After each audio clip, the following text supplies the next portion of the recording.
कालिदासी जी, आप स्वयं पूर्व मुस्लिम हैं जी। और आपने इस्लाम छोड़कर और उसके बाद सनातन धर्म अपनाया जी। और आप स्वयं बहुत सारे पूर्व मुस्लिमों का इंटरव्यू करती हैं आपके खुद की चैनल पे। जी। और तुफैल जी का भी बहुत सारे पूर्व मुस्लिमों से परिचय है, लेकिन एक इंटरनेशनल वैरायटी है एक्स मुस्लिम्स की, मैं देखता रहता हूँ। आप उनसे बहुतों से आप परिचित हैं। तो ये लोग जो हैं, ये इस्लाम को उन्होंने छोड़ा है, तो इस्लाम की तो निंदा वो करते हैं, लेकिन साथ साथ वे सभी धर्मों को समान मानते हुए सनातन की भी उसी प्रकार से निंदा करते हैं।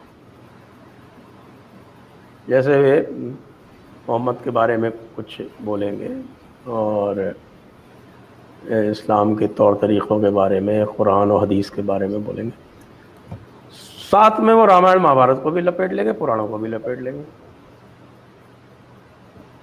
तो मैं ये जानना चाहता हूँ कि ये कौन सी मानसिकता है जो इनको रोकती है कि वे सभी धर्मों के सार को समझे और एक ही झाड़ू से सभी को न बुआरें।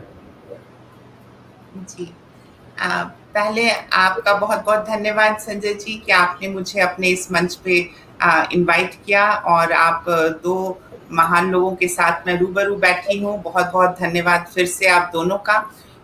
और मैं यहाँ पे इस चर्चा को शुरू करना चाहूंगी ये कह के कि हम लोगों की एक तरीके की पहले कंडीशनिंग होती है जब हम छोटे रहते हैं, और कंडीशनिंग ये रहती है कि मूर्ति पूजकों से दूर रहो, वो जहन्नम में जलेंगे, वो उनके घर का प्रसाद मत खाओ, उसके ऊपर गौमूत्र को छिड़का जाता है। दूसरा चीज कि वो लोग जहन्नम की आग में जलेंगे, तो आप इस वजह से आप उनके साथ कोई रिश्ता नहीं रख सकते हैं, वो आपके अपने नहीं हैं। और इन सारे चीज ऐसी ऐसी चीजें और कहानियां इसके पीछे रहती हैं जो कि मतलब बैकअप करती है इस टाइप की स्टोरीज को, कि बच्चा का ब्रेन वॉशिंग शुरू किया जाता है जब बच्चा वो कॉन्शियस होने लगता है या बड़ा होने लगता है। उसके बाद आता है रोल हमारे एक सोसाइटी के एक फ्रैक्शन का जो कि है एंटी हिंदू।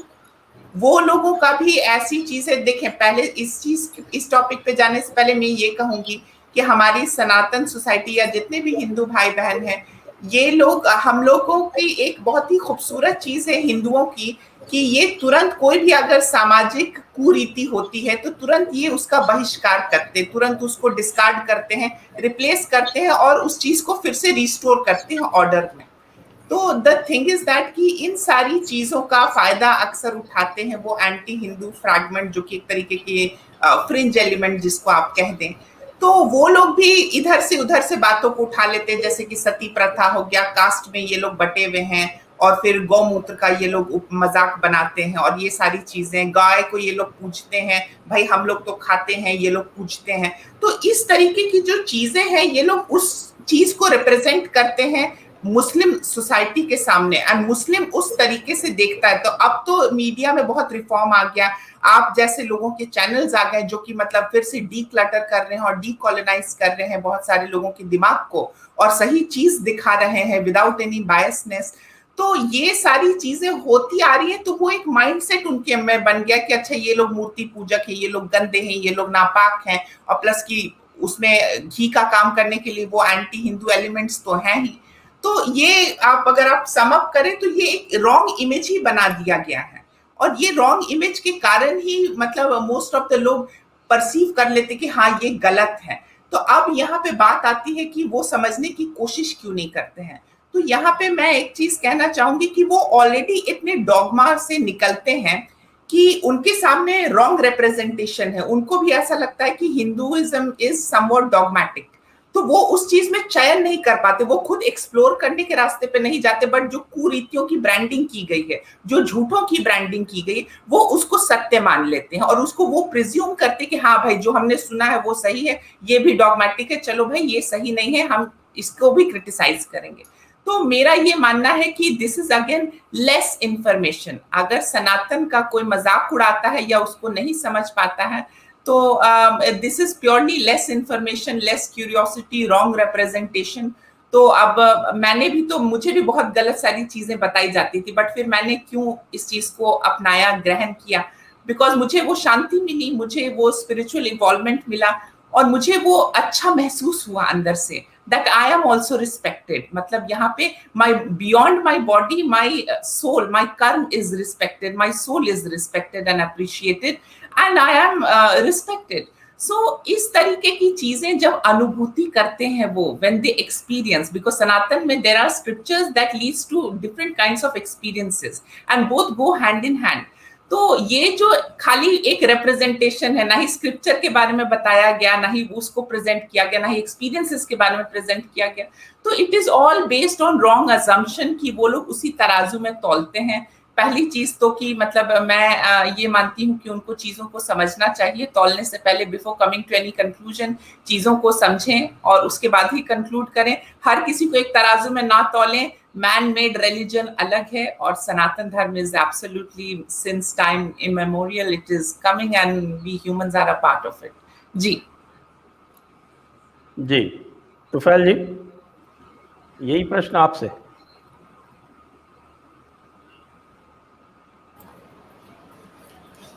बहुत बहुत धन्यवाद। एक बड़ा गंभीर विषय, इसके लिए आपने मेरा चयन किया। भारत के संदर्भ में ही नहीं, विश्व भर के इस्लामियों के संदर्भ में एक बात समझने जैसी है।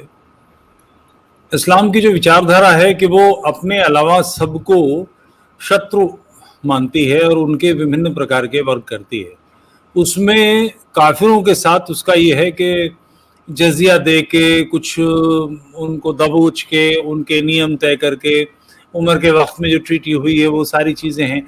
मगर कुछ वर्ग ऐसा है जिनको कोई जीवन का अधिकार नहीं है, वो है मुशरिक, यानी मूर्ति पूजक या ईश्वर अल्लाह में अलग प्रकार की मिश्रण उनके हिसाब से मानने वाले।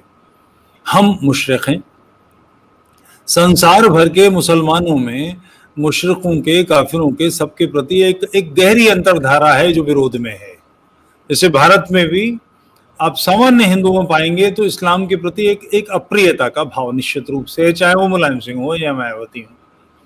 मगर इस्लामियों को अगर आप देखेंगे तो उनके मन में एक गहरी घृणा है और वो ये मानते हैं कि ये मुशरिक हैं, ये सब बुरे हैं। ये जो आप जिन लोगों की बात कर रहे हैं, जो कोई साहब ऑस्ट्रेलिया में बैठे हैं, तो कोई श्रीलंका में बैठे हैं, तो कोई कहीं बैठे हैं, इन सब लोगों की मजबूरी ये है कि ये जिस वर्ग से उभरे हैं, अलग होकर आए हैं, उनसे रिलेटेड हैं, उनसे कहीं ना कहीं बात करनी पड़ती है। तो उनके सामने वो ये तर्क देते हैं कि हम इस्लाम की गलतियों को उजागर कर रहे हैं, मगर हम शिर्क के खिलाफ फिर भी हैं।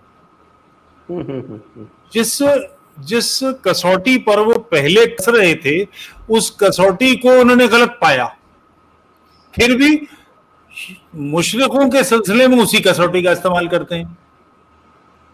अगर वो कसौटी सही थी तो इस्लाम क्यों छोड़ा? कसौटी गलत थी, कुफ्र और ईमान की, इसलिए तो इस्लाम छोड़ा। तो उस कसौटी पर फिर ये शिर्क का मामला कैसे कर सकते हैं आप?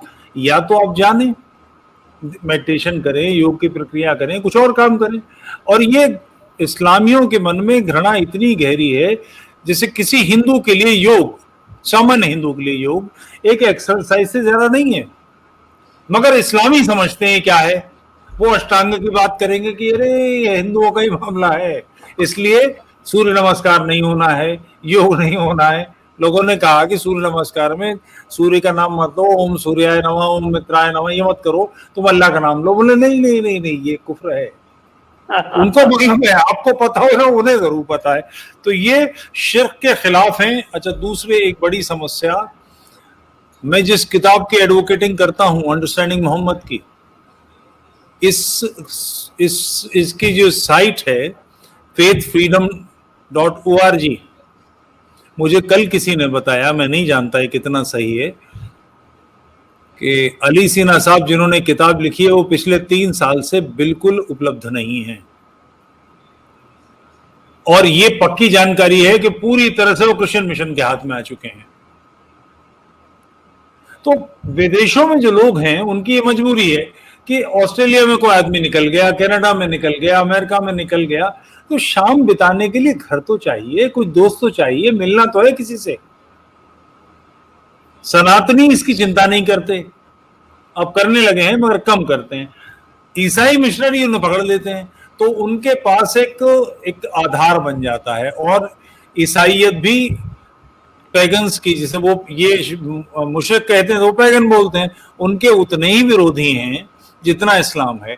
तो वो एक तरह का सायुज्य हो जाता है उनका, तो उनकी मजबूरी बन जाती है कि फिर वो इस पर प्रहार करें। जबकि मैं प्रार्थना करता हूं कि आप किसी बात को, जैसे कोई एलोपैथ किसी आयुर्वेद के बारे में या ज्योतिष के बारे में कह दे कि नहीं होता, भाई साहब आपने कौन सी स्टडी करी ज्योतिष की? या कोई आयुर्वेदाचार्य ये कह दे कि होम्योपैथी बकवास है, तो साहब आपने होम्योपैथी पढ़ी है? आपको क्या अधिकार है ये बात कहने का? तो एक दूसरे के बारे में बिना जाने कुछ कटाक्ष कर देना, हो सकता है कि आप प्रयास करें और गलत पाएं, मगर प्रयास करे बगैर कैसे कर सकते हैं आप? और फिर इसकी जानकारियां आपके पास वो हैं जो भ्रष्ट हैं, मूल स्रोत नहीं पता, मूल सिस्टम नहीं मालूम, मगर वो एक अंतरधारा जो कुफ्र के खिलाफ ईमान की धारा है, उसी कसौटी पर ये शिर्क को भी कसते हैं और फिर उसकी छान फटक करके और उसकी कमियां बताने लगते हैं, बिना जाने सारे काम करने। अनुभव कीजिए, नहीं कर सकते तो अध्ययन कीजिए, उसके बाद कहिए कि ये क्या है, कैसा है। तो वो अंतरधारा का मामला है कि वो स्वभाव से एक कड़वाहट जो है वो प्रकट हो जाती है। कालिदासी जी, जी, जब सनातन धर्म का और जो मसीही धर्म है उनका उनकी जब तुलना की जाती है, तो एक जिसको कहें कि एक बहुत ही सरल धारा से यदि उसको समझाने का प्रयास किया जाए तो वो ये है कि एक जो सनातन धर्म है उसका जो आयाम है, उसका जो डायमेंशन है, उसका जो फ्रेमवर्क है, वो अनुभवजन्य है, यानी एक्सपीरियंशियल है। Sanatan framework is an experiential framework, जबकि मसीही धर्मों में आपको अपने अंतर्मन में कुछ भी अनुभव करने की स्वतंत्रता ही नहीं है। आपको मना किया गया है, आपको ये कहा गया है कि तुम, अल्लाह जो है वो अलग है, सातवें आसमान पर बैठा है और तुम अलग हो, और अगर अल्लाह से एक होने की बात की जाए तो वो शिर्क हो जाती है या फिर वो एक तरह का कुफ्र हो जाता है, उसकी मनाही है, मुमानियत है। तो इसको हम कहते हैं बुद्धिजन्य, एक बुद्धिजन्य मजहब या रिलीजन, यानी कि इसका जो फ्रेमवर्क है वो इंटेलेक्चुअल है। तो एक एक्सपीरियंशियल फ्रेमवर्क है, एक इंटेलेक्चुअल फ्रेमवर्क है। तो इंटेलेक्चुअल फ्रेमवर्क से बाहर निकले बिना सनातन धर्म को कैसे समझा जा सकता है?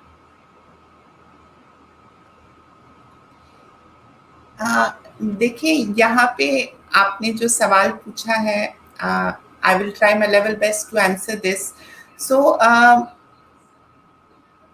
द एंटायर प्रोसेस जिसके बाद आप सनातन को समझ सकते हैं, इट इज समथिंग, मतलब वो एक ऐसा प्रोसेस है जो कि आपके वजूद को भी झंझोड़ देता है। तो वैसे ट्रांजिशनल प्रोसेस के जाने के बाद ही आप सनातन को इवन फॉर अ परसेंट और फॉर अ फ्रैक्शन आप समझ भी पाएंगे। तो आपको पूरा डी क्लटर और डी कंडीशन खुद को करना पड़ेगा। अब वो चाहे आप हालात के जरिए हो या आपकी खुद की इच्छा हो या it's your will power to understand and declutter yourself. तो बहुत सारे पैटर्न और बहुत सारे लेवल्स पे हमारी कंडीशनिंग हो जाती है, whether it is on intellectual basis or whether it is on an educational level or physical level and social level। तो इन सारी चीजों को अगर हम डीक्लटर नहीं करेंगे तो we will never be able to understand what Sanatan Dharma is all about. तो the example that we are talking about, जो हम यहाँ पे चर्चा कर रहे हैं अबाउट द एक्स मुस्लिम्स, तो उनका डीक्लटरिंग प्रॉपर तरीके से हुआ नहीं है। वो सिर्फ एक वो रिलीजियस वाला स्लॉट उन्होंने हटा दिया है और उसके बेसिस पे अब वो हर किसी को उसी के बेसिस पे वो आंक रहे हैं और नाप रहे हैं और तौल रहे हैं।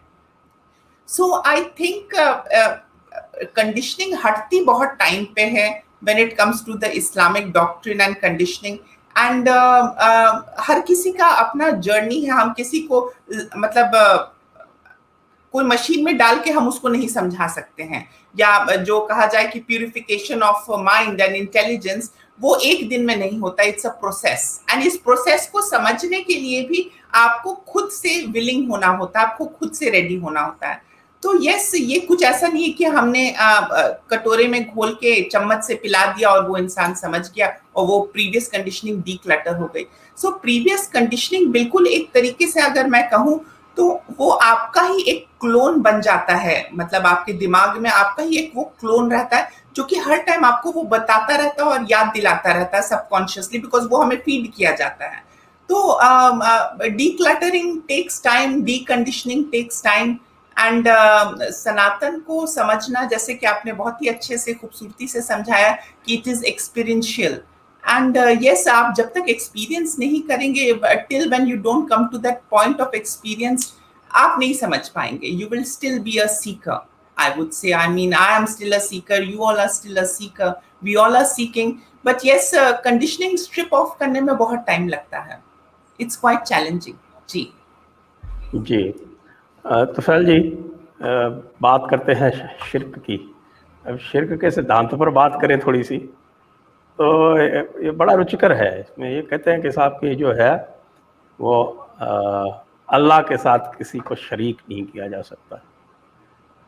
अब अल्लाह के बारे में एक हमारे डॉक्टर अजय जी हैं, उन्होंने बड़ी अच्छी बात की थी, मैं यहाँ दोहराता हूँ उसको, कि उन्होंने एक किस्सा सुनाया था। वो किस्सा मैं शेयर कर देता हूँ कि वो कश्मीरी हैं, तो वो किसी कॉन्फ्रेंस में गए थे। उनका दूसरा कश्मीरी मित्र था, मुस्लिम था, तो वो नमाज बाकायदा, पूरा नमाजी था, तो वो बाकायदा 5 वक्त नमाज पढ़ता था।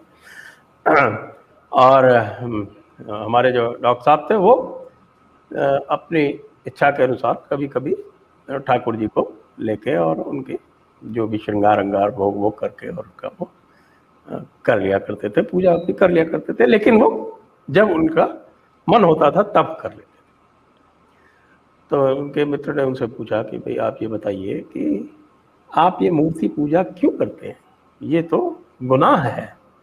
जब क्यों गुनाह है? क्योंकि अल्लाह को किसी के साथ शरीक नहीं किया जा सकता। तो वो पूछा क्यों भाई, आप ये बताइए कि अल्लाह में क्या गुण है? कि अल्लाह सब कुछ है, अल्लाह सर्वशक्तिमान है। तो जब एक अल्लाह सर्वशक्तिमान है तो इसका मतलब अल्लाह कुछ भी कर सकता है, या उसकी शक्तियों पर कोई किसी तरह की रोक है, किसी तरह की पाबंदी है कि उसकी शक्तियों पर कहा कि नहीं साहब कि अल्लाह जो है बस ये करेगा और दूसरा नहीं करेगा? तो बिल्कुल बेशक अल्लाह सब कुछ कर सकता है। तो फिर आप ये बताइए कि अल्लाह को किसी मूर्ति में आने में पाबंदी किसने लगाई है? अल्लाह को पेड़ में आने में पाबंदी किसने लगाई? अल्लाह को किसी जानवर में आने में पाबंदी किसने लगाई? अगर अल्लाह सर्वशक्तिमान है तो ये क्यों नहीं कर सकता? बढ़िया बात है, बहुत जोरदार तर्क, बहुत जोरदार तर्क। मैं सनातन की व्याख्या इस तरह से करना चाहूंगा, बोलने बल्कि सोचने लिखने बोलने का निर्बाध अधिकार। आप ईश्वर को मानते हैं, नहीं मानते, आप आत्मा को मानते हैं, नहीं मानते, आप प्रकृति को मानते हैं या सबको मानते हैं, या सबको एक ही मानते हैं, अद्वैत द्वैत विशिष्टाद्वैत द्वैताद्वैत त्रैत, जिस प्रकार से आप माने, दूसरा कभी ये नहीं कहता कि आप गलत हैं। तर्क होगा, चुनौती देंगे, बहसें होंगी, मगर गला नहीं काटा जाएगा। क़िताल फी सबीलिल्लाह, अल्लाह के राह में कत्ल करो, जिहाद फी सबीलिल्लाह, अल्लाह की राह में जिहाद करो, काफिर वाजिबुल कत्ल, ये सब नहीं किया जाएगा। आप सही हैं या गलत हैं ये तर्क से सिद्ध होगा। जो भी कुछ बोल रहा है वो इस्लाम की चिंतन से विपरीत है, और इस्लाम भी वो जो पर्टिकुलर वो समझता है। जैसे पाकिस्तान में अहमदी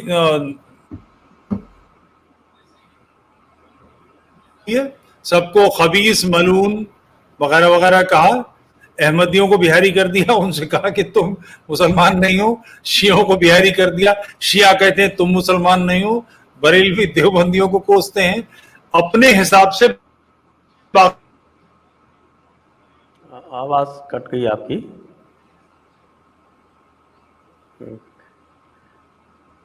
तुफैल जी की थोड़ा सा डिस्कनेक्शन हो रहा है जी। जहां जहां संभव होता है वो किया भी जाता है। आपका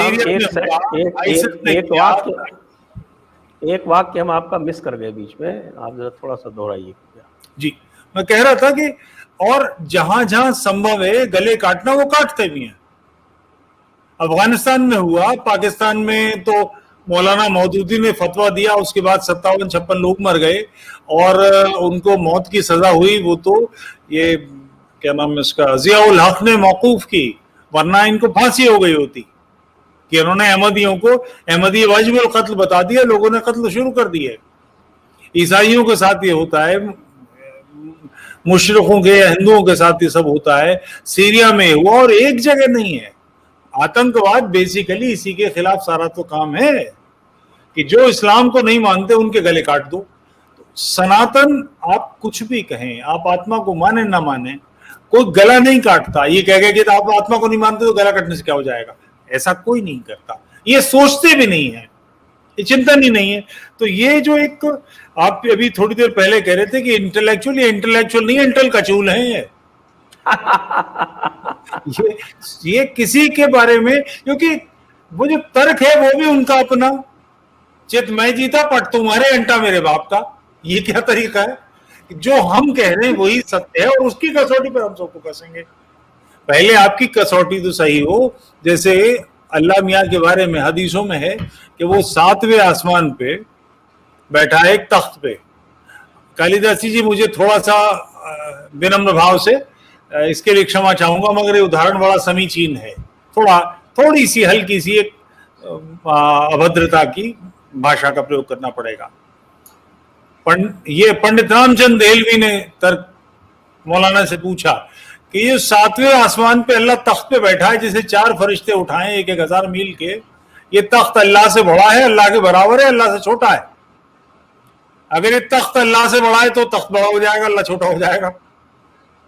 और अगर अल्लाह के बराबर है तो द्वैत हो गया, 2 हो गए एक बराबर के। और अगर छोटा है तो अल्लाह के चूतल लटक जाएंगे। मौलाना अपने तामडंडीरा उठा के भाग लिए वहां से। ऐसी बेतुकी बातें, पहले अल्लाह साबित तो हो, उसकी बातें।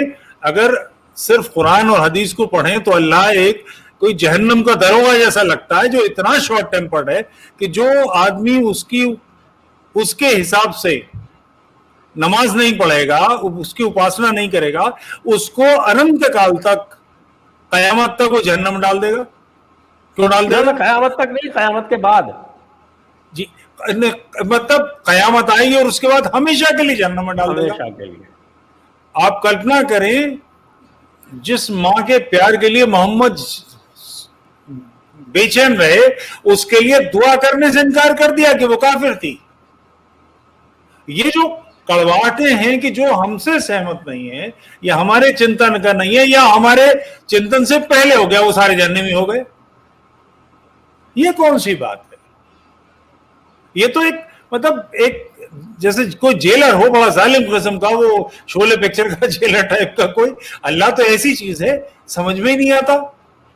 उसका कोई काम कायदे का नहीं, जो सिर्फ मेरी उपासना करो, मेरे हिसाब से करो, नहीं करोगे तो उल्टा टांग दूंगा, तुम्हारी खालें उतारूंगा, खालों को बार बार तपाऊंगा, बदली जाएंगी और फिर उन खालों को जलाया जाएगा। ये क्या है? सनातन बेसिकली, आप माने मत माने, इस आपके गले नहीं काटेगा, आपको तंग नहीं करेगा, आपको जीने का अधिकार नहीं दे, ऐसा नहीं है, आपकी सांसों पर पाबंदी नहीं लगाता। जो भी माने, आप प्रयास करते हैं और उसके बाद कहते हैं कि मुझे ईश्वर नहीं मिला, मैं नहीं मानता, तो भी कोई सिर नहीं फोड़ देगा।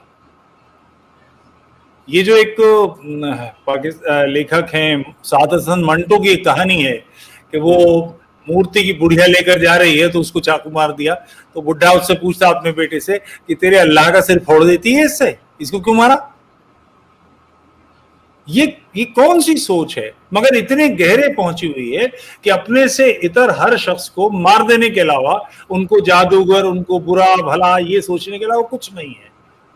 और उसी नहज पर ये जो हमारे पूर्व मुस्लिम हैं, भारत के तो नहीं कहूंगा मगर विदेश के लोग नॉर्मली ऐसे हैं, वो ऐसी हरकतें करते हैं। और कारण वही है कि जिस कसौटी पे कस के उन्होंने ये पाया कि इस्लाम गलत है, उसी कसौटी का इस्तेमाल करके को गलत ठहरा रहे हैं। कि वो कसौटी अगर सही है और आपने इस्लाम को गलत पाया, तभी तो इस्लाम छोड़ा, तभी तो मुर्तद बने, तो उसी कसौटी का इस्तेमाल करके आप हिंदुओं को कैसे कर सकते हैं? वो कसौटी तो आपने उसी कसौटी पे तो गलत पा लिया था, उसको कैसे रगड़ सकते हैं? तो एक बड़ी अजीब सी बात है। बहरहाल निर्बाध स्वतंत्रता, बिल्कुल आजादी, जब तक राष्ट्र और धर्म की हानि नहीं करते उनको कोई नहीं रोकेगा। तुम गलत हो तब भी तुम्हें अपनी बात कहने का अधिकार है। ये मूल चिंतन है सनातन।